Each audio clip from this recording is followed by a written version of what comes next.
الحمد لله ما كنا لنهتدي لولا أن هدانا الله لقد جاءت رسل ربنا بالحق الصلاة والسلام على صاحب الجود والقيام والشريعة والأحكام والحجة والبرهان والمحبة والإرفان والحق والبيان والكتاب والنبينا وشفيعنا ومولانا ومولى الثقلين جد الحسن والحسين أبي القاسم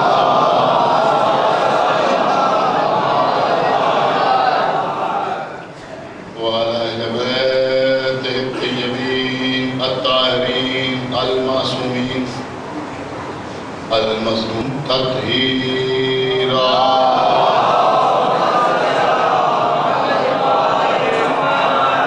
ولعنة الله على أعدائهم وقتلتهم وغاصبي حقوقهم وعظتهم وطهارتهم وعذبهم عذابا يستغيث منه أهل النار آمين رب العالمين أما بعد فقد قال الله سبحانه تبارك وتعالى في كتابه المجيد وفرقانه الحميد وقوله الحق يا أيها النبي جاهد الكفار والمنافقين واغلظ عليهم صلوات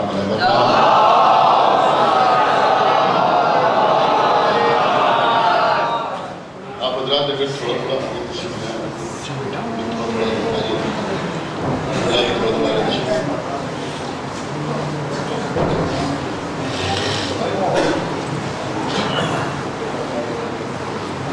ایک صلوات اور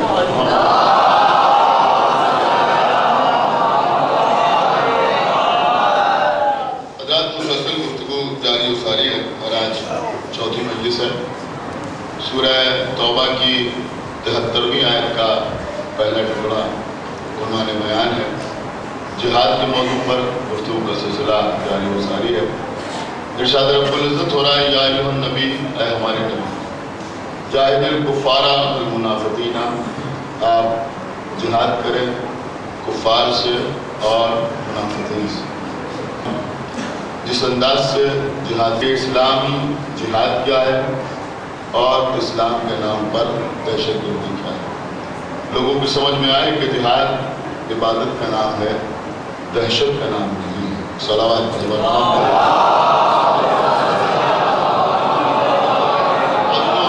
کل تک میں نے آپ کے سامنے صرف یہ عرض کیا تھا کہ پیغمبر اسلام نے جہاد کرنے سے پہلے یہ یوں سمجھیں کہ جہاد بالسیف کرنے سے پہلے تمام حجتیں تمام کر لوگوں کی دعوت کی ان کو کھانے کو بلایا کھانا کھلایا پھر ان کے سامنے دین کو پیش کیا جناب ابو طالب جب تک حیات رہے کسی کی ہمت جرأت نہ ہوئی کہ جو پیغمبر اسلام کو کوئی اذیت پہنچاتا لہذا پیغمبر کو جہاد بالسیف کی ضرورت پیش نہ آئی جناب ابو طالب کی وفات کے بعد جب لوگوں نے پیغمبر کو قتل کرنے کی سازش کی تو اس وقت بھی پیغمبر نے مولا علی کو تلوار چلانے کا حکم نہیں دیا بلکہ اپنے بستر پر سب سے پہلے قربانی کا حکم دیتا ہے صلوات پڑھا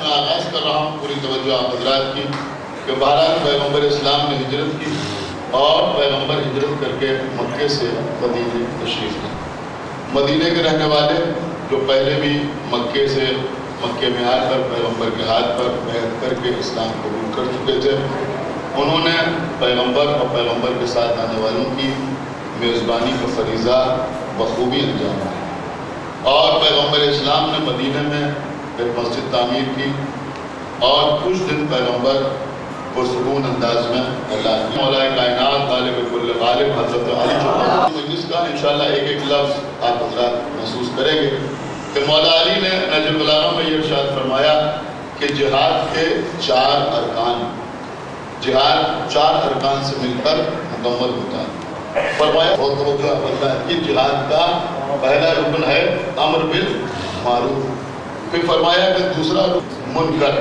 پھر فرمایا تیسرا رکن ہے جہاد کا ہر میدان میں حق کے ساتھ ثابت قدم رہنا۔ کیا سمجھا؟ ثابت قدم رہنا۔ پھر فرمایا کہ چوتھا رکن ہے جہاد کا فاسقین سے دل میں بغض رکھنا۔ ایک صلوات پڑھے محمد ثالث کے نام سے جانتے ہیں، انہوں نے اپنی کتاب میں تحریر فرمایا کہ فاسق اس ایک صلوات پڑھے محمد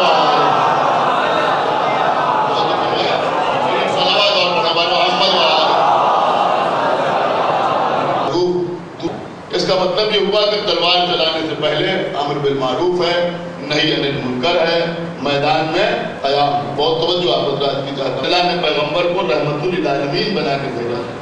خداوند عالم نے قرآن مجید میں پیغمبر کی بعثت کا جو مقصد بیان کیا ہے وہ تلوار چلانا بیان نہیں کیا ہے، بلکہ سورہ جمعہ میں آپ پڑھتے ہیں کہ هو الذی بعث فی الأمیین رسولا منہم یتلو علیہم آیاتہ ویزکیہم ویعلمہم الکتاب والحکمہ۔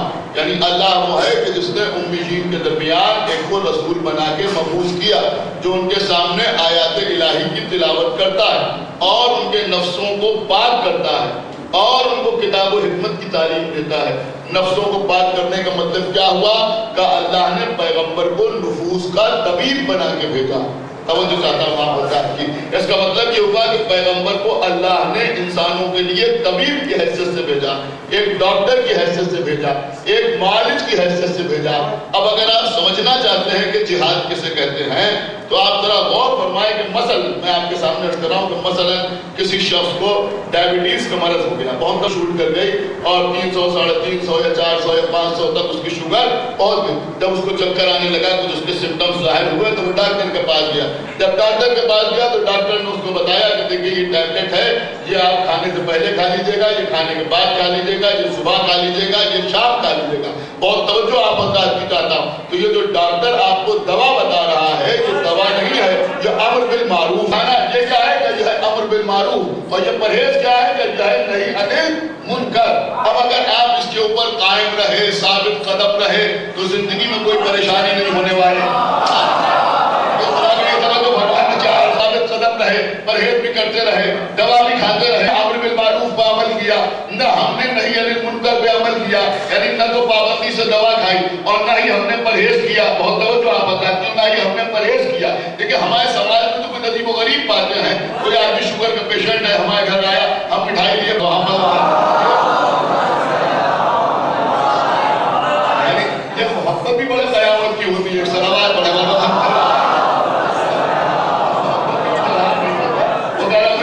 ہو جائے گا، لیکن نہیں صاحب آپ کھا لیں کچھ نہیں ہوتا، ایک چیز کھانے سے کچھ نہیں ہوتا۔ تو بہرحال کسی نے پرہیز نہ کیا، دوا بھی نہیں کھائی تو اب شوگر بڑھتی ہے۔ اب جب تک آدمی کے بدن میں جان رہتی ہے، جوان رہتا ہے، اس وقت تو ہوتا ہے نا کہ صاحب ہم سب کھاتے پیتے ہیں، ہمارا وقت کوئی اثر نہیں ہوتا، لیکن جیسے جیسے عمر بڑھتی ہے ویسے ویسے اس کا اثر ظاہر ہونے لگتا ہے۔ بہت توجہ دیکھیں، پڑھے لکھے لوگ یہاں بیٹھے ہوئے یہ نہ سمجھیں گے تو کون سمجھے گا۔ میں نے کہا بھائی شوگر نے اثر کرنا شروع کیا تو کبھی تو اثر ایسا ہوتا ہے کہ کڈنی فیلیور ہو جاتا ہے، کبھی ایسا ہوتا ہے کہ ریڑھ کی ہڈی میں ڈیفیکٹ آ جاتا ہے، کبھی آنکھوں پہ اثر پڑ جاتا ہے۔ بہت توجہ آپ بتائیں کی، کبھی کبھی شوگر زیادہ بڑھ گئی تو انہوں نے کہا کیا ہوا تھا، انگلیاں سوکھنے لگی۔ بہت توجہ آپ بتائیں کی، دیکھیں میں آپ کو سمجھا رہا ہوں کہ جہاد میں آپ بتائیں کی، میں نے کہا کیا ہوا تھا، انگلیاں سوکھنے لگی، سوکھتے سوکھتے آگے بڑھنے لگی، اب انگلیاں کالی پڑنے لگی۔ دھیرے دھیرے جب پرہیز اور نہیں کیا، دوا اور نہیں کھائی تو پورا ہاتھ سیاہ ہو گیا، سوکھ گیا۔ اب پھر اسی ڈاکٹر کے پاس پہنچے، اس نے کہا یہ کیا ہو گیا، کہا صاحب جو آپ کے ہاتھ تک سوکھ گیا، کالا پڑ گیا۔ تو ڈاکٹر نے کہا یہ تو مرض آگے بڑھتا چلا جائے گا، اب آپ کسی سرجن کے پاس جائیے۔ توجہ اب آپ کسی سرجن کے پاس جائیے جو اگر یہ ہاتھ یہاں سے نہ کاٹا گیا تو یہ زہر یہاں تک آئے گا، پھر اور آگے بڑھے گا۔ تو اب سرجری کی ضرورت ہوئی تو جہاں پر سرجری کی ضرورت پڑ جائے اسی کو اسلام کی زبان میں جہاد کہتے ہیں۔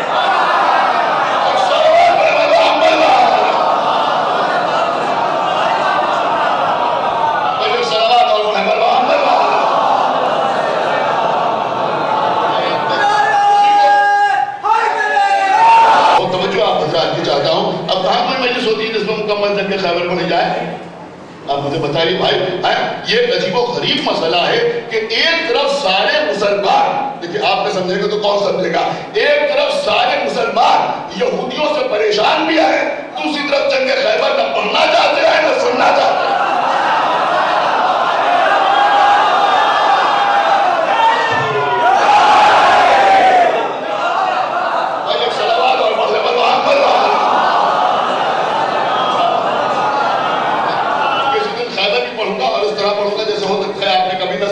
لیکن آپ سنیے کہ پیغمبر اسلام مدینے آئے، 16 مہینے تک پیغمبر اسلام مدینے میں سکون سے رہے، آرام سے رہے۔ کسی نے ہمارے اولاد کے ساتھ میں امام موسیٰ بن جعفر علیہ السلام کہ سرکار یہ فرمائے کہ پہلے دور میں، دوسرے دور میں، تیسرے دور میں آپ کے جد مولا علی نے حق ہوتے ہوئے تلوار نہیں چلائی، تو کیا اس سے علی کی خلافت پر کوئی اثر نہیں پڑتا؟ تو ہمارے ساتھ میں امام نے جواب دیا کہ 13 سال تک مکے میں اور 16 مہینے مدینے میں محمد نے جہاد میں سیف نہیں کیا، تو کیا اس سے محمد کی رسالت پر کوئی اثر پڑ گیا؟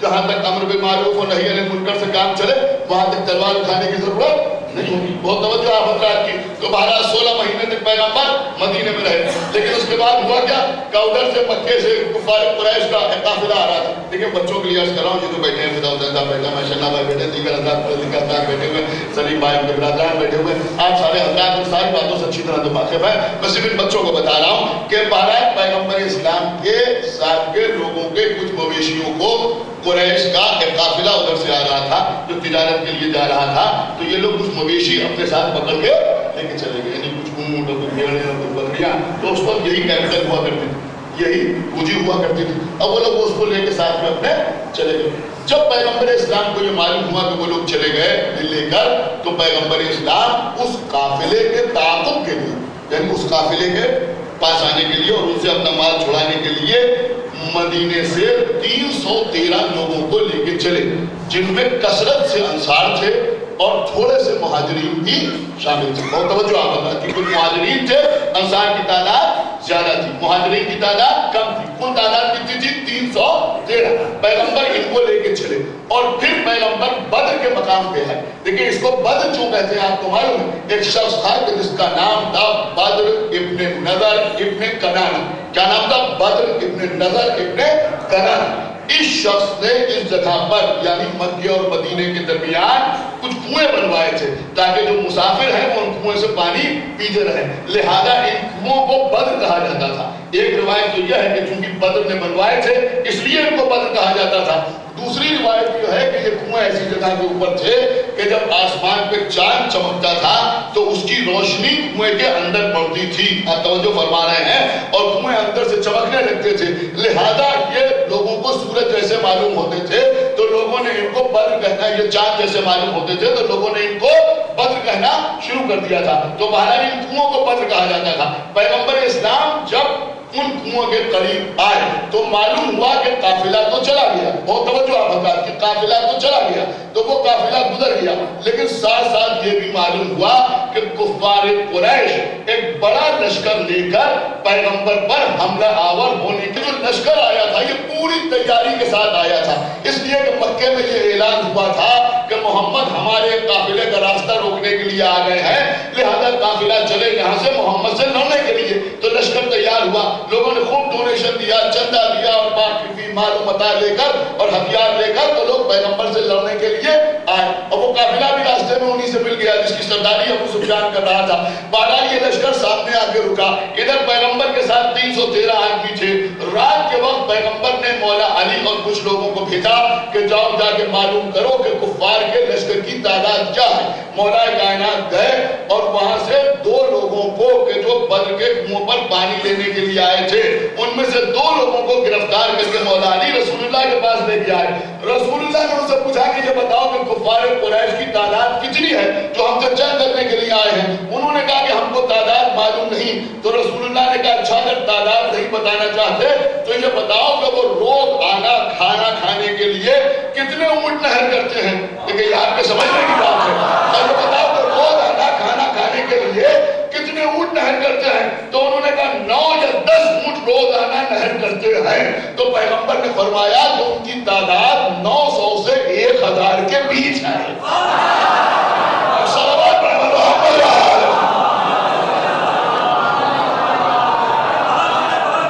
آپ ان کی خوراک کا اندازہ لگائیں. ایک صلوات اور پڑھیں محمد وآلہ.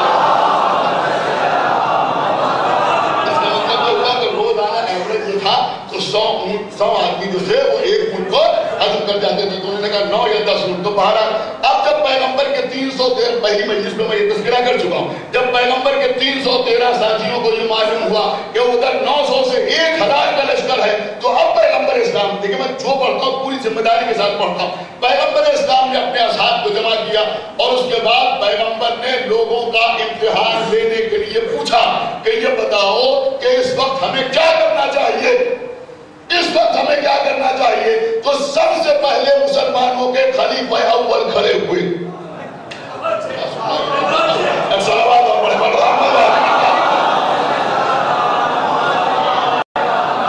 آپ نے شاید غور ہی نہیں کیا میں کیا عرض کروں بھائی.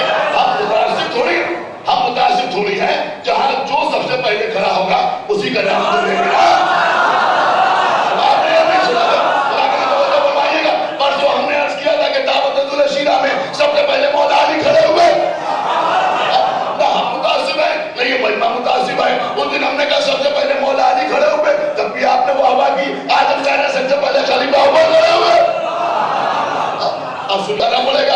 انہوں نے کھڑے ہو کے 313 آدمیوں کے سامنے پیغمبر سے کہا کہ اے اللہ کے رسول, ہم جو اس ارادے سے چلے تھے کہ اس قافلے والوں نے اس قافلے میں 100 آدمی ہوں گے, 50 آدمی ہوں گے, ہم 313 جا رہے ہیں, بڑی آسانی سے اپنا بات چھڑا کے آ جائیں گے. اب وہاں 1000 کا لشکر سامنے آ گیا. کیا سننا ہے آپ؟ تو اب ان کی تقریر سنیے خدا کے لیے جو پڑھ رہا ہوں پوری ذمہ داری کے ساتھ. یہ کہتے ہیں اے اللہ کے رسول, یہ قریش ہیں, یہ بہادر ہیں. کیا سننا ہے آپ؟ سامان کے ساتھ آئے ہیں, ہم لڑنے کے ارادے سے بھی نہیں آئے ہیں. اے اللہ کے رسول, میری رائے تو یہ ہے کہ ہم مدینے واپس چلے جائیں. ایک صلوات پڑھیں محمد وآلہ. اس میں سے بہت سے بچوں نے خالی بدر کا نام سنا ہو, لیکن اتنی ڈیٹیلز اور اتنی تفصیلات بدر کی نہ سنی ہوں. میں اس وقت سنا رہا ہوں, غلط دنیا سے کرا. تو انہوں نے کہا کہ ہماری رائے تو یہ ہے کہ ہم لوگ مدینے واپس چلے جائیں. رسول نے کہا کوئی اور؟ دوسرے صاحب کھڑے ہوئے. مجھے لگتا ہے مسلمانوں نے یہی پر انتخاب کر لیا تھا.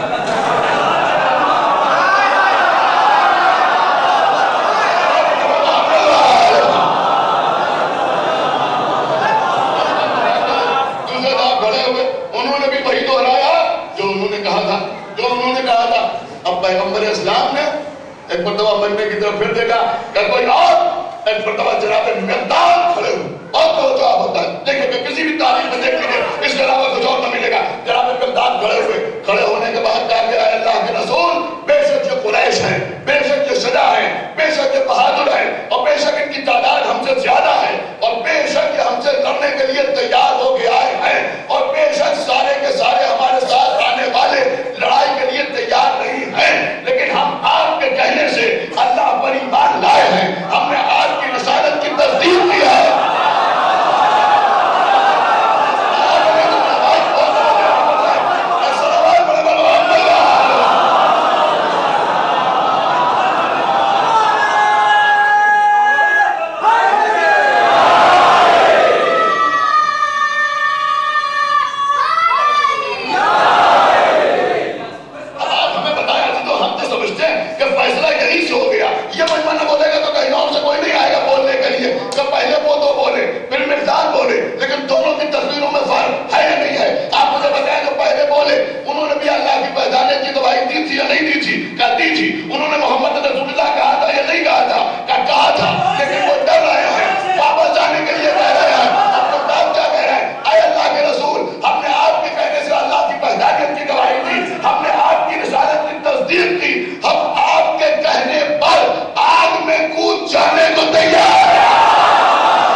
لگتی ہے وہ یہی ہے کہ پہلے دو والے محمد رسول اللہ تک رک جانے والے ہیں.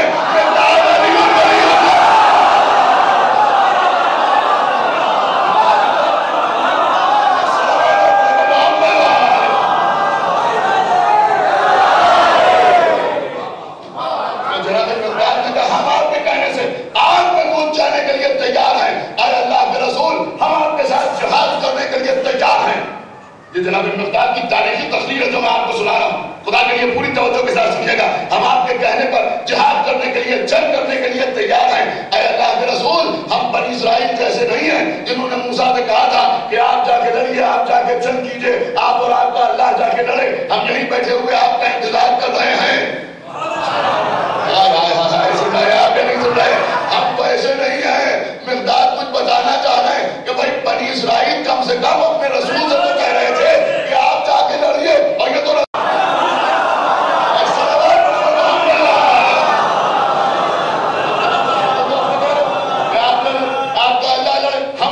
انتظار کر رہے ہیں. تو جناب مقداد نے تقریر کی. رسول اللہ نے مقداد تم سے یہی امید تھی, اللہ تمہیں جزائے خیر عطا کرے. اس کے بعد فرمایا کوئی اور انصار میں ہے جو تقریر کرے. پیغمبر چاہتے تھے مہاجرین بول چکے, اب انصار میں کوئی بولے. تو جناب سعد بن معاذ نے کھڑے ہو کے تقریر کی اور کہا ہم بھی آپ کے ساتھ جنگ کرنے کے لیے تیار ہیں. پوری توجہ آپ حضرات کی. تو بہرحال یہ بھی جنگ کرنے کے لیے تیار ہوئے. روایت میں یہ ملتا ہے کہ یہ 313 کی جو تعداد ہے, سنیے میں عرض کر رہا ہوں کہ 313 کی جو تعداد ہے جو رسول اللہ کے ساتھ بدر میں تھے, تو روایت میں ملتا ہے تاریخ طبری میں اور دیگر تاریخی کتابوں میں کہ 313 ہی لڑنے والے جناب طالوت کے ساتھ بھی تھے جب انہوں نے طالوت سے جنگ کی. سنا ہے جناب طالوت کے ساتھ بھی اس جنگ میں 313 ہی تھے جتنے رسول اللہ کے ساتھ بدر میں تھے. تو تھے تو وہاں بھی 313 اور تھے یہاں بھی 313, لیکن وہاں بھی فاتح کون رہا؟ جناب داؤد. کیا سن رہے ہیں, وہاں فاتح بنے جناب داؤد, یہاں فاتح بنے مولا علی. مولا علی داؤد کو فاتح بنے اس لیے کہ داؤد کے بدن پر موسیٰ کی زرہ آ گئی, علی کے بدن پر محمد کی زرہ آئی. علی کے بدن پر محمد کی زرہ آئی. اب تین جملہ آپ کے حوالے کر رہا ہوں, آپ سمجھے نہ سمجھے. بنا علی وہ تھے جن کے لیے پتھر موم بنا.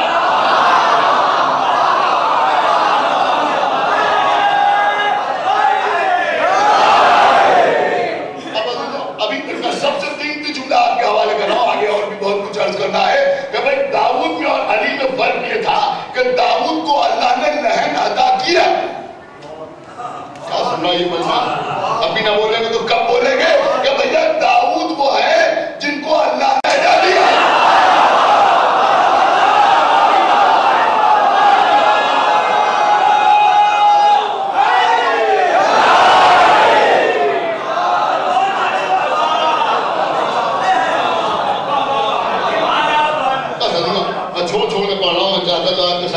جناب طالوت کی جنگ بھی بیان کر سکتا تھا لیکن میں چھوڑ دیا.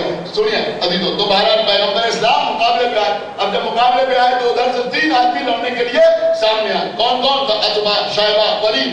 کون دو جو آپ بتا کہ کون کون لڑنے کے لیے آیا؟ کہ عتبہ, شیبہ, ولید, یہ تینوں ادھر سے لڑنے کے لیے آئے. ادھر انصار نے کہا کہ پہلے ہم جائیں گے. 3 انصار سامنے آئے. جب یہ سامنے آئے تو ان لوگوں نے پوچھا کہ تم کون ہو, کہ تم کون ہو؟ تو انہوں نے کہا کہ ہم مدینے کے رہنے والے ہیں. تو انہوں نے کہا ہمیں تم سے نہیں لڑنا, ہم کو مہاجر چاہیے ہے, کوئی ہمارے کفو بھیجو, جو ہمارے قبیلے کا ہو اسے بھیجو. یہ انصار واپس آئے تو رسول اللہ نے فرمایا عبیدہ آپ اٹھیے. جناب حمزہ سے کہا چچا آپ اٹھیے. مولا علی سے کہا یا علی آپ آگے بڑھیے. تو ادھر سے کون چلا تھا؟ مولا علی, جناب حمزہ, عبیدہ ابن حارث ابن عبد المطلب, یہ 3 آدمی ادھر سے چلے. ادھر سے کون آیا تھا؟ عتبہ, شیبہ, ولید. بہت توجہ آپ بتانا چاہتا ہوں یہ تینوں کون تھے؟ کہ یزید کے باپ معاویہ کے سببی اور نسبی رشتہ دار.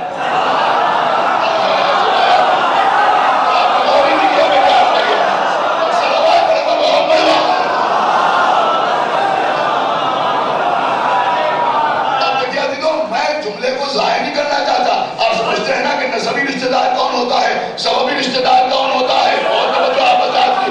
ارے بیٹی یہ ہوئی نسبی رشتہ دار, زوجہ یہ ہوئی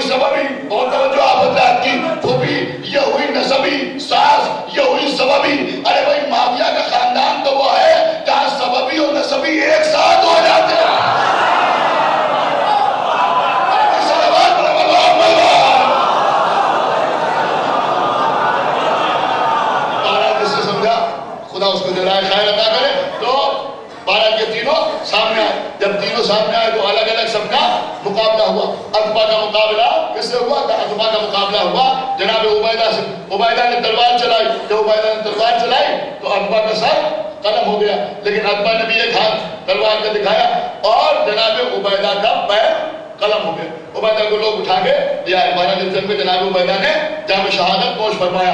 ادھر مولا علی نے ولید کا کام تمام کر دیا. مولا علی نے ولید کا کام تمام کیا، لیکن جناب حمزہ بہت توجہ آپ حضرات کی، آپ میں اتنا متوجہ رہے کہ جناب حمزہ اور جناب حمزہ کے سامنے شیبہ، بہت توجہ آپ حضرات کی، جناب حمزہ کے سامنے شیبہ ایک دوسرے کے سامنے آئے، تلوار چلانا شروع ہوئی. اب دیکھیں کوئی سمجھدار خاموش نہیں رہے گا. تلوار چلنا شروع ہوئی. اب تلوار سے تلوار ٹکرا رہی ہے. بہت توجہ آپ حضرات کی، کبھی ڈھال پہ روکتے ہیں، کبھی تلوار پہ روکتے ہیں. بہت دیر تک مقابلہ ہوتا رہا، اس لیے کہ وہ بھی بہت بڑا گستاخ تھا اور جناب حمزہ بھی بہت بڑے شجاع تھے. تو دونوں کے درمیان تلوار چلتی رہی. تلوار چلتے چلتے دونوں کی ڈھال کٹ گئی. بہت توجہ آپ حضرات کی، یہاں تک کہ جناب حمزہ کی تلوار ٹوٹ گئی. جناب حمزہ کی تلوار ٹوٹ گئی، لیکن شیبہ کے ہاتھ میں تلوار باقی ہے. لیکن اب اس کے اوپر جناب حمزہ آگے بڑھے اور جناب حمزہ نے اس کے گلے میں باہیں ڈالی اور جس طرح سے لوگ آپس میں کشتی لڑتے ہیں اس طرح جناب حمزہ شیبہ سے لڑنے لگے. اس کے ہاتھ میں تلوار تھی، لیکن یہ حمزہ کی شجاعت تھی کہ حمزہ نہتے تھے، ہاتھ میں تلوار نہیں تھی. بہت توجہ آپ حضرات کی طرف ہے. اس کے ہاتھ میں تلوار تھی مگر وہ تلوار کا وار جناب حمزہ پہ کر نہیں پا رہا تھا. کافی دیر تک یہ جنگ جاری رہی. ایک مرتبہ مولا علی ولید کا کام تمام کرنے کے بعد ادھر متوجہ ہوئے. اب دیکھا کہ اس کے ہاتھ میں تلوار ہے، حمزہ نہتے ہیں. ایک مرتبہ قریب آئے. قریب آنے کے بعد مولا علی نے جناب حمزہ سے کہا چچا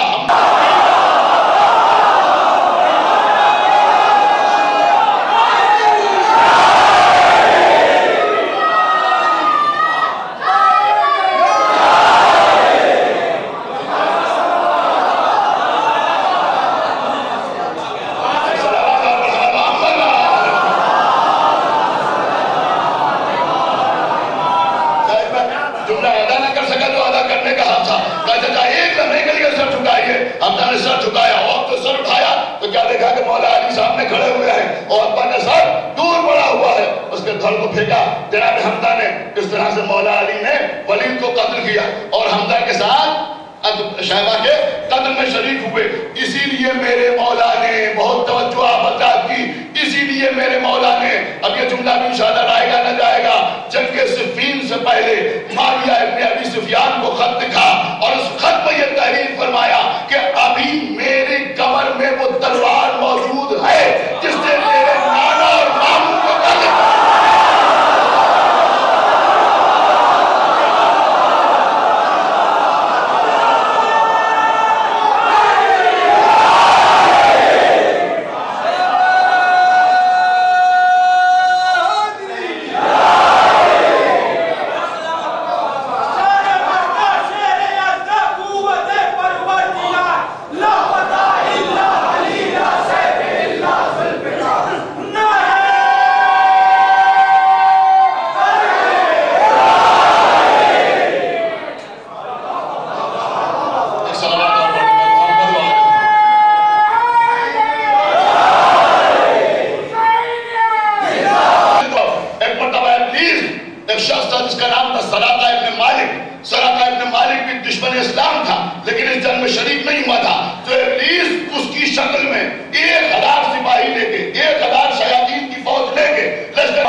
اور اس کے بعد اپنے سر سے امامہ اتارا جس طرح کے بنا ہوئے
میٹر نوجوانوں تک پہنچا دیا جائے، لہذا ان کے ذہنوں میں محفوظ ہونا ضروری ہے۔ پوری توجہ آپ بتا کی چاہتا ہوں کہ رسول اللہ مولا علی کو چاروں طرف سے دیکھ رہے ہیں، سر پہ امامہ باندھنے کے بعد کچھ ایسے ہی منظر ہے یا نہیں ہے؟ کیا سنایا؟ جیسے کوئی باپ اپنے بیٹے کو دولہا بنانے کے بعد، جیسے کوئی باپ اپنے بیٹے کو چاروں طرف سے دیکھتا ہے، میں نوجوانوں سے کہہ رہا ہوں خدا کے لیے اپنے باپ کا یہ حق چھیننے کی کوشش نہ کرنا۔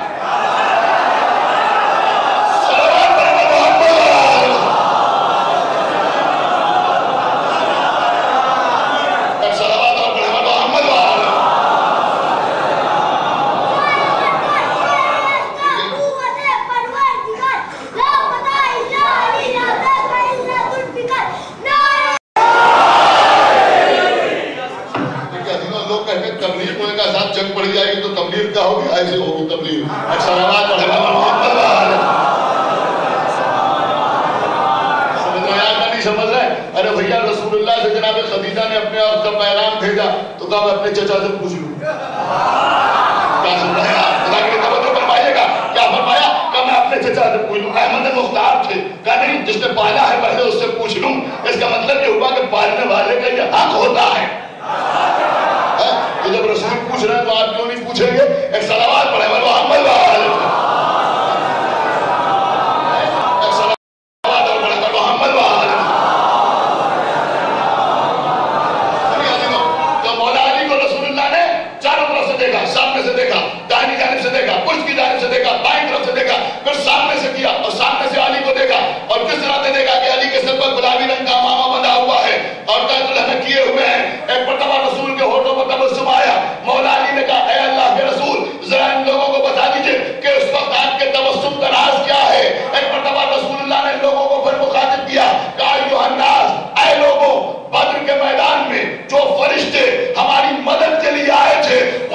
شباہت میں آئے تھے۔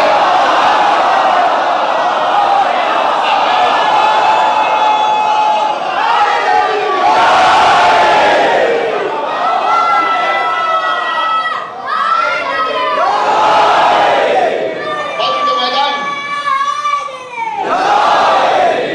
سنایا تھا نہیں سنائے گا؟ بدر کے میدان میں جو فرشتے ہماری مدد کے لیے آئے تھے وہ اسی شباہت میں آئے تھے۔ اس کا مطلب یہ ہوا کہ جب اللہ نے نبی کی مدد کے لیے فرشتوں کو بھیجا تو علی کی شباہت میں بھیجا۔ آپ نے کیسے بھیجا؟ کہ علی کی شباہت میں بھیجا۔ تو اگر آپ سن سکیں تو میں جملہ کہوں کہ یہ ابلیس اور اس کا لشکر جو بھاگا یہ فرشتوں کو پہچان کے نہیں بھاگا، علی کی شبیہ دے کے بھاگا۔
شیطان کی پہچان صحیح مسلم شریف میں یہ بیان ہوئی ہے کہ جب شیطان کسی کو سجدہ کرتے ہوئے دیکھتا ہے تو پریشان ہو جاتا ہے، اپنا منہ نوچنے لگتا ہے۔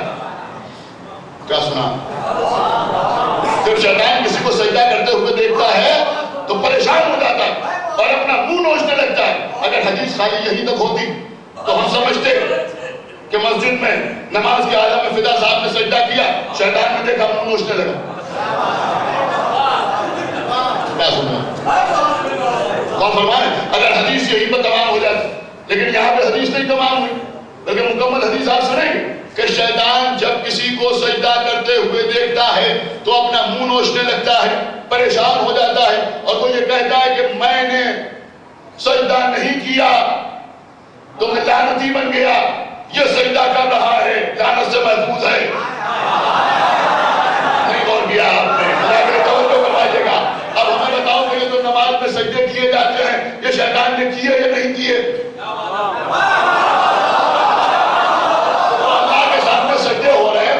سجدے ہو رہے ہیں کہ شیطان نے کیے یا نہیں کیے؟ کبھی زمین کے چپے چپے پر سجدہ کیا تو پھر کیا کہہ رہا ہے کہ یہ کر رہا ہے میں نے نہیں کیا؟ اس کا مطلب یہ ہوا کہ ایسا سجدہ دیکھ کے پریشان ہوتا ہے۔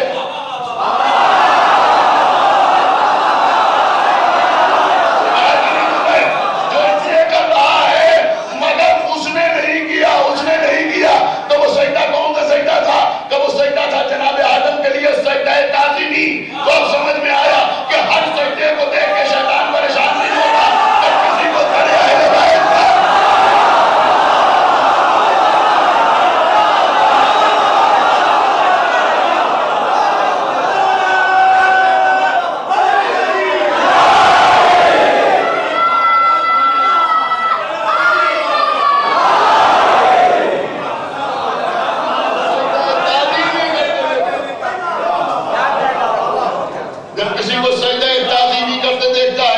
پریشان ہو جاتا ہے ابلیس کہ یہ کر رہا ہے میں نے نہیں کیا، تبھی تو پریشان ہوتا ہے نا کہ یہ کر رہا ہے مگر میں نے نہیں کیا، تو ابلیس پریشان ہو جاتا ہے۔ بہرحال عزیزوں تو وہاں ہوا کیا کہ سب کے سب فرار کر گئے اور مولا کائنات کی تلوار چلتی رہی، لوگوں کو قتل کیا۔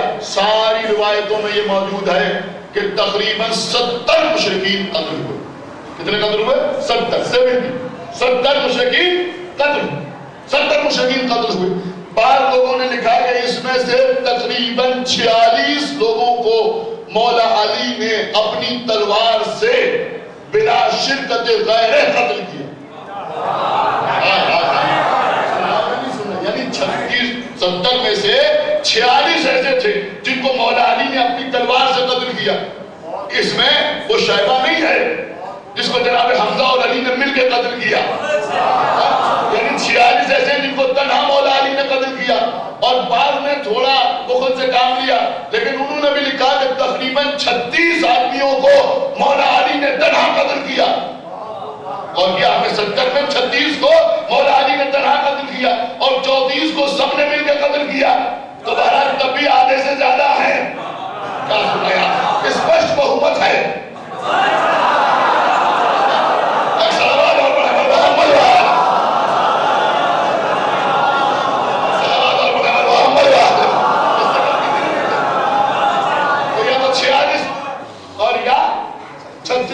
اور بعض لوگوں نے یہ تعداد 36 لکھی ہے اور قتل ہونے والوں کی تعداد 45 لکھی ہے۔ دیکھیں جو جتنی روایتیں میں نے دیکھی سب آپ کو سنا، اب فیصلہ آپ کے ہاتھ میں ہے۔ تو بہرحال اگر سب 45 قتل ہوئے اور 36 میرے مولا نے قتل کیے تب بھی آپ سمجھ سکتے ہیں، اور اگر 70 ہوئے اور اس میں 36 مولا علی نے قتل کیے تو آدھے سے زیادہ اکیلے مولا علی کے ہاتھ سے قتل ہوئے، اور باقی جن کے قتل میں علی مددگار رہے وہ الگ۔ لیکن یہاں پر آپ سمجھیں کیا ہے؟ میں عجیب بات آپ کے سامنے عرض کر رہا ہوں۔ کتاب کا نام ہے تہذیب المتین۔ تہذیب المتین میں مولانا مظہر حسن صاحب قبلہ نے نہ معلوم کتنی کتابوں کے حوالے سے یہ بات تحریر کی کہ جنگ، دیکھیں اب آپ اس کو جو بھی سمجھیں، لیکن جو دیکھا ہے وہ میں آپ کے سامنے عرض کر رہا ہوں، اسی وجہ سے عرض کر رہا ہوں۔ انہوں نے لکھا ہے کہ اس جنگ میں بہت سے مشرکین فرشتوں کے ہاتھوں بھی مارے گئے۔ کیا سن رہے ہیں؟ اب بھی نہ بولیں گے تو بھی کیا بولیں گے؟ پہچان کیسے ہوتی تھی؟ کہ ان کی پہچان ایسے ہوتی تھی کہ ان کا سر کٹ جاتا تھا مگر خون نہیں بہتا تھا۔ ان کا سر کٹ جاتا تھا مگر خون نہیں بہتا تھا، شکم سے 2 حصوں میں تقسیم کر دیا مگر خون نہیں بہا، مر گئے۔ تو یہ پہچان تھی۔ تو اس کا مطلب یہ ہوا کچھ ایسے تھے جن کو فرشتوں نے مارا، کچھ ایسے تھے جن کو انصار نے مارا، کچھ ایسے تھے جن کو مہاجرین نے مارا۔ سنایا یا نہیں سنایا؟ اب سب ملا کے ہوئے 70 میں سے 36 میرے مولا نے قتل کیے، کم سے کم۔ کیا سنایا؟ 36 میرے مولا نے قتل کیے۔ اس کا مطلب یہ ہوا ایک طرف علی کی تلوار، دوسری طرف فرشتے مدنی مکی۔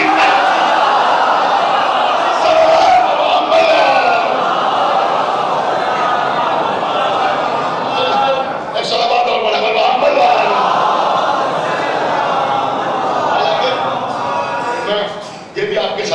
دوبارہ اس وقت اس کو مجھے کوئی بحث نہیں کرنا ہے کہ فرشتوں کا آنا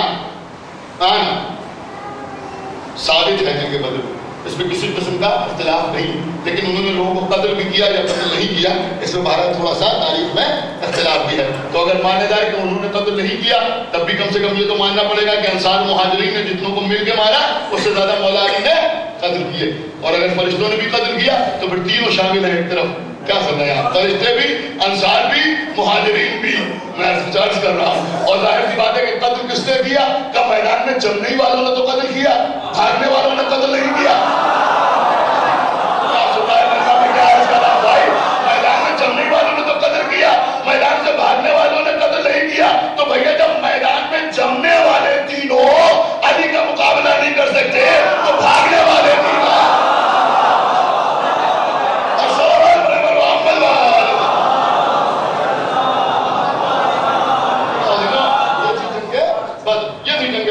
اور اس کے بعد بہرحال ان سب کے لاشیں بدر کے کنویں میں ڈالے گئے اور مولا علی قریب آئے، اور آنے کے بعد میرے مولا نے ان لاشوں سے گفتگو کی میرے مولا نے کیا گفتگو کی؟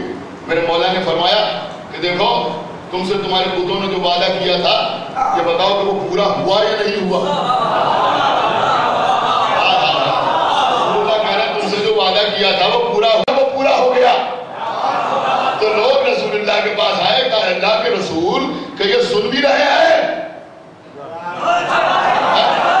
کہ یہ سن بھی رہے ہیں۔ اب جو تاریخ طبری کا جملہ ہے وہی عرض کر رہا ہوں کہ یہ سن بھی رہے ہیں، تو تم سے زیادہ اچھی طرح سن رہے ہیں، مگر یہ جواب دینے کی طاقت نہیں رکھتے۔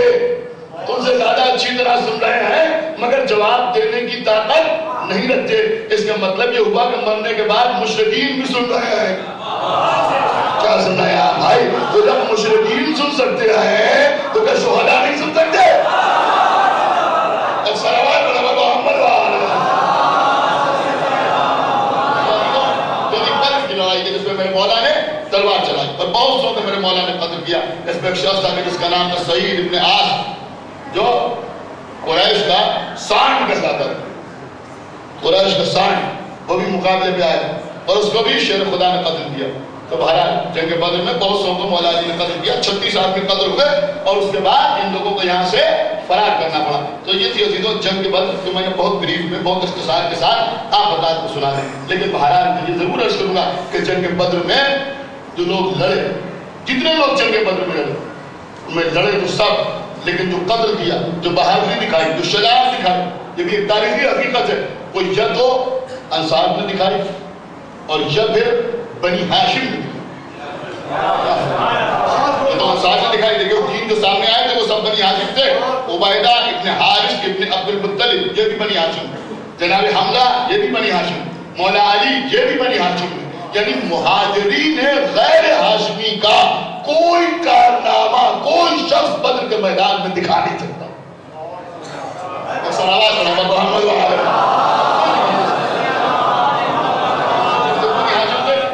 محمد چلا، لیکن میں عرض کروں گا کہ اس میں جناب عبیدہ کی شہادت بھی ہوئی۔ بہرحال رسول اللہ کے پاس آئے، پیر کر چکا تھا، تو کہا اللہ کے رسول کیا مجھے شہادت کا درجہ ملے گا؟ تو رسول اللہ نے کہا بے شک تمہیں شہادت کا درجہ ملے گا۔ تو اس وقت عبیدہ نے ایک تاریخی جملہ کہا۔ ظاہر سی بات ہے کہ جب شہادت کی بشارت ملی تو کہنا تو یہ چاہیے تھا کہ میں اللہ کی راہ میں شہید ہو رہا ہوں، لہذا اللہ مجھ سے کتنا خوش ہوگا۔ لیکن آپ کو معلوم ہے عبیدہ نے کیا کہا؟ تاریخی جملہ عبیدہ نے کہا، عبیدہ نے کہا کہ کاش آج ابو طالب زندہ ہو، کاش آج ابو طالب زندہ ہوتے تو وہ دیکھتے کہ میں نے ان کے بھتیجے کی کس طرح نصرت کی۔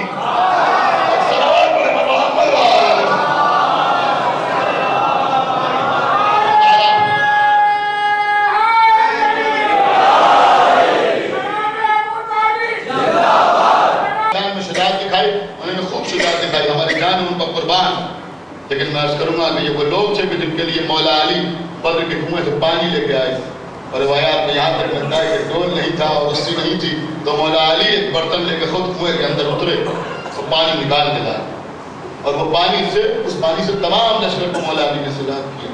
یعنی بدر کے میدان میں لڑنے والے شجاع تھے، بہادر تھے، ان کی مدد کے لیے فرشتے آئے، لیکن سیر و سیراب کربلا کے میدان میں شجاعت کے جوہر دکھانے والے 3 دن کی پیاس میں لڑ رہے. کربلا کی جنگی عجیب و غریب, وہ جہادی عجیب و غریب, جہاں حسین کے ساتھ ہی 3 دن کی بھوک و پیاس میں تلوار چلاتے ہوئے نظر آئے.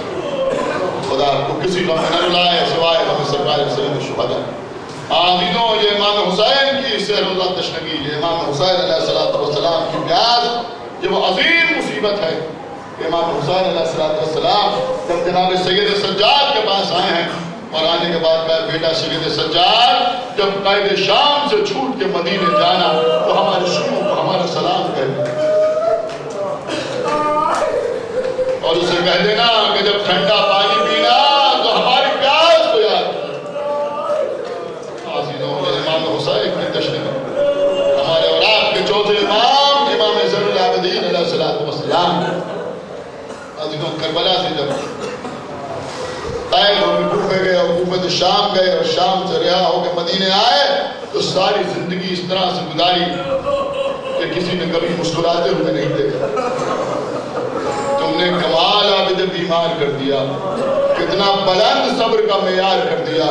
کوئی خوشی ملی بھی اگر بعد کربلا ہونٹوں نے مسکرانے سے انکار کر دیا. کربلا کے بعد کسی نے سید سجاد کو مسکراتے ہوئے نہیں دیکھا. کھانا سامنے آتا تھا تو روتے تھے. کسی نے پوچھا مولا کھانا دیکھ کے کیوں روئے؟ کہ جب کھانا دیکھتا ہوں تو کربلا کے بھوکے یاد آتا ہے. پانی دیکھا تو روئے. کسی نے پوچھا مولا پانی دیکھ کے کیوں روئے؟ کہ جب پانی دیکھتا ہوں تو کربلا کے پیاسے یاد آ جاتے. ناقے کو دیکھا تو روئے. کسی نے کہا مولا کہ ناقہ دیکھ کے کیوں روئے؟ کہ جب ناقے کو دیکھتا ہوں تو وہ بے قداوہ ناقے یاد آ جاتے ہیں اس پر میری بہنوں کو ماں کو سوار کر کے دیار و دیار پھرایا. اسی عالم میں ہمارے اور آپ کے چوتھے امام کی زندگی گزر رہی ہے. لیکن عزیزوں سنیں, کربلا میں 3 مصیبتیں ایسی ہیں جس کا صدمہ ہمارے چوتھے امام کو بہت زیادہ ہے. پہلی مصیبت کیا ہے؟ جب کسی نے آگے کہا کہ مختار قاتلان حسین سے انتقام لے رہے ہیں تو کہا کہ اللہ مختار پر رحمت نازل کرے. یہ نہیں پوچھا کہ خولی کو مارا یا نہیں مارا, یہ نہیں پوچھا کہ سنان ابن انس کو مارا یا نہیں مارا, یہ نہیں پوچھا کہ حسین ابن نمیر کو قتل کیا یا نہیں قتل کیا, یہ نہیں پوچھا کہ ابن زیاد مارا گیا یا نہیں مارا گیا, بلکہ پوچھا یہ بتاؤ کہ ہرملہ بھی مارا گیا یا نہیں مارا گیا. یعنی سب سے زیادہ جو صدمہ تھا وہ 6 مہینے کی علی حسن کی شہادت کا صدمہ.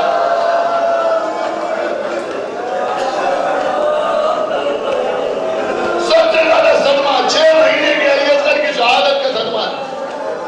دوسرا صدمہ کس بات کا تھا؟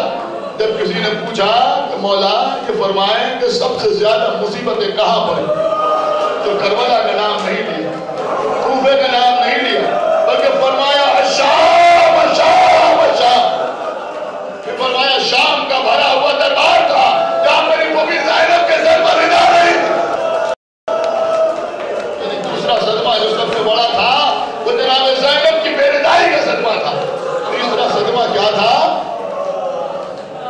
تیسرا صدمہ کیا تھا؟ دیکھیں عزیزوں, میں نے آپ کے سامنے عرض کیا تھا کہ ہم بہت زیادہ سختی کے ساتھ مسائل پڑھ نہیں سکتے, لیکن ہم صرف آپ کو احساس دلا سکتے ہیں عزیزوں, صرف احساس دلا سکتے ہیں عزیزوں